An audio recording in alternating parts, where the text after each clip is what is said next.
ఈరోజు మనం మోటివేషన్ గురించి మాట్లాడుకుందాం. చదవడానికి ఏదైనా వర్క్ స్టార్ట్ చేయడానికి మోటివేషన్ కోసం చూస్తుంటే ఈ వీడియో ఫుల్గా చూడు. కానీ ఒక్కసారి ఆలోచించు, బయట చూసే వీడియోస్, కొటేషన్స్, స్పీచెస్ ఎంతసేపు మోటివేషన్ ఇస్తాయి? అందుకే ఒక 2 మినిట్స్ కళ్ళు మూసుకొని నీ గురించి నువ్వు ఆలోచించు. మీ పేరెంట్స్ నీ కోసం పడిన కష్టం గుర్తు చేసుకో. స్కూల్ ఫీజెస్కి, కాలేజ్ ఫీజెస్కి వాళ్ళు చేసిన త్యాగాలు గుర్తు చేసుకో. నువ్వు ఎగ్జామ్స్ టైంలో నిద్రపోకుండా పడిన కష్టం గుర్తు చేసుకో. ఒక్క సబ్జెక్ట్ అర్థం కాకపోయినా దానికోసం ఎంత కష్టపడ్డావో గుర్తు చేసుకో.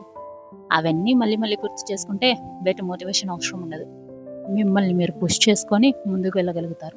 మధ్యలో 3 days గ్యాప్ వచ్చినా పర్లేదు, కానీ 4th డే మళ్ళీ మొదలు పెట్టాలి అనే ఆసక్తి ఉండాలి. కాబట్టి మోటివేషన్ కోసం వెతకడం కంటే చెయ్యాలనుకున్న పని ఈరోజే ప్రారంభించండి.